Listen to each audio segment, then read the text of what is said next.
Oke, jadi anggota dewan yang terhormat ini kebal hukum ya, Arif Fadil? Emang sampai sejauh apa sih kekebalannya? Ini biar tidak menjadi liar narasi Aha. ini, saya coba mengutip dulu ya. Ya, jadi karena kalau istilah kebal imunitas itu sebetulnya keluar ataupun juga berdasarkan pernyataan dari Kepala Bidang Humas Polda Metro Jaya, Komisaris Besar Polisi E. Zulfan yang mengatakan pihak Polda Metro Jaya menghentikan kasus Arteria Dahlan karena anggota Komisi 3 DPR RI itu punya hak imunitas yang diatur dalam undang-undang. Oke. Kalimatnya gini, kemudian terhadap saudara Arteria Dahlan sebagai anggota DPR RI yang bersangkutan juga memiliki hak imunitas sehingga tidak dapat dipidanakan pada saat yang bersangkutan mengungkapkan pendapatnya pada saat atau dalam forum rapat resmi yang dilakukan seperti yang terjadi dalam persoalan ini. Nah, apakah memang seperti itu? Kita akan membahasnya bersama dengan para narasumber kita pada pagi hari ini. Ada Bang Trimedia Panjaitan, Wakil Ketua MKD DPR RI, dan juga Mas Zainal Arifin Muhtar, Pakar Hukum Tata Negara. Selamat pagi. Selamat pagi Bapak-Bapak, sehat selalu, sehat semua. Selamat pagi. Selamat pagi. Oke, Salam sehat. saya mau ke Mas. Salam sehat. Saya mau ke Mas Zainal dulu. Mas Zainal, sebenarnya hak imunitas ini diatur dalam undang-undang untuk anggota dewan kita yang terhormat sampai sejauh apa sih? Sebenarnya begini ya, kalau kita bicara konteks imunitas, itu lahir dari konteks sejarah ya. Jadi kalau kita ingat sejarah pertama kali hak imunitas itu diberikan, itu kira-kira di Inggris ya, abad ke-14, akhir abad ke-14, 1400-an something gitu, ketika ada upaya untuk menampilkan pelanggaran raja yang ditampilkan oleh seorang anggota parlemen. Jadi dia menampilkan data-data dan lain-lain sebagainya yang itu berkaitan berlawanan dengan kepentingan atau berlawanan dengan seorang raja. Dan raja itu kemudian membawa ke proses peradilan karena dia anggap bahwa itu melawan aturan yang mengatakan bahwa raja tidak bisa diganggu sebenarnya dalam konteks tertentu. Dan nah, tapi dari situ kemudian orang mulai berpikir, ini kan berarti bahaya karena pada saat yang sama parlemen itu bersifat mengawasi ya kekuasaan, tapi dengan mudah dibawa ke proses peradilan. Nah, dari semenjak itulah kemudian begitu banyak negara di dunia mulai mengadopsi, mulai di abad ke-15, 16, 17 itu mulai bergerak, orang menambahkan yang namanya hak imunitas bagi anggota parlemen. Nah, kalau kita compare sekarang, misalnya rata-rata ini ya, secara garis besar konsep imunitas di berbagai negara, itu kira-kira dia berdiri dengan ada beberapa konsep. Yang pertama adalah konsepnya adalah dia menyatakan pendapat, ya, baik lisan dan tulisan di dalam forum, resmi gitu. Forum resmi gitu ya, satu.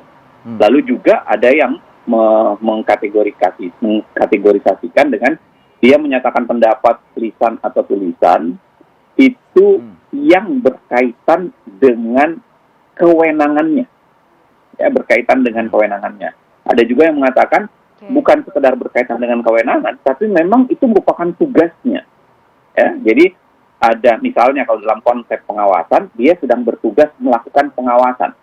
Ada bahkan yang lebih merinci, harusnya lebih dirinci tuh. Di beberapa negara misalnya kayak Belgia, seingat saya ya, itu merincikan bahkan sampai di tingkat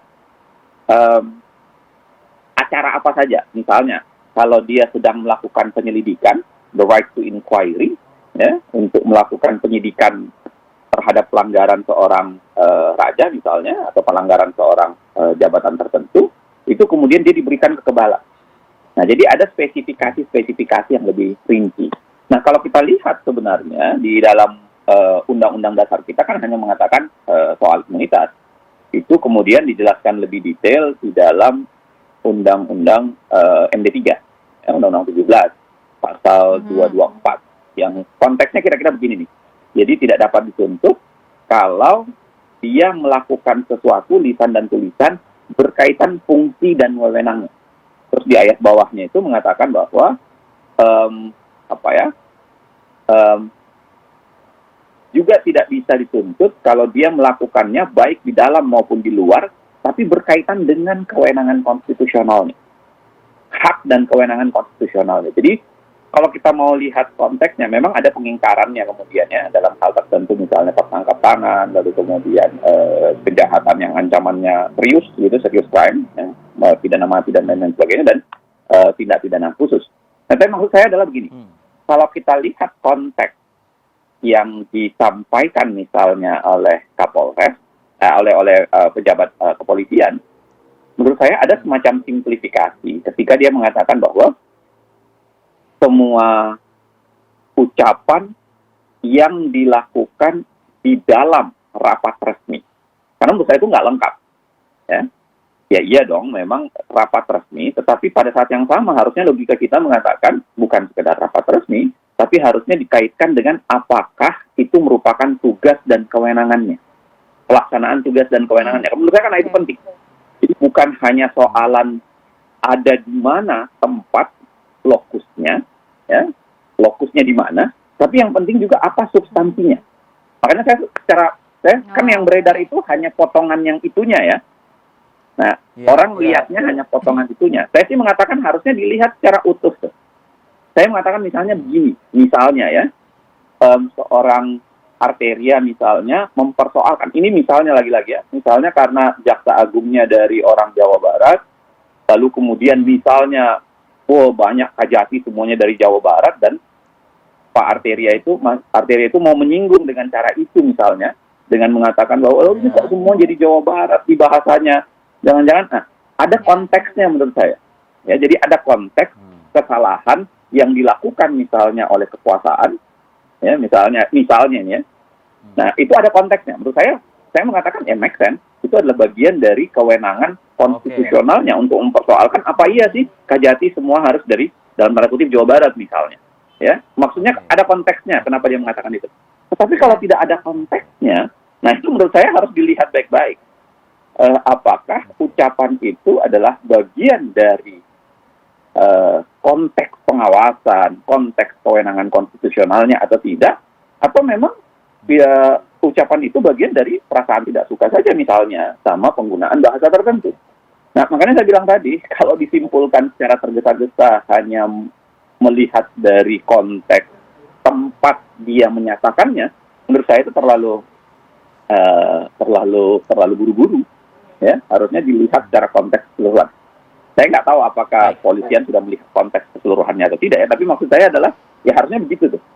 Dilihat bukan hanya tempat, dilihat apakah itu dalam rangka menjalankan kekuasaan hak dan kewenangan konstitusionalnya, lalu kemudian itu maksudnya menegakkan konsep pengawasan, bagian dari konsep pengawasan. Menurut saya itu menjadi bisa diterima penggunaan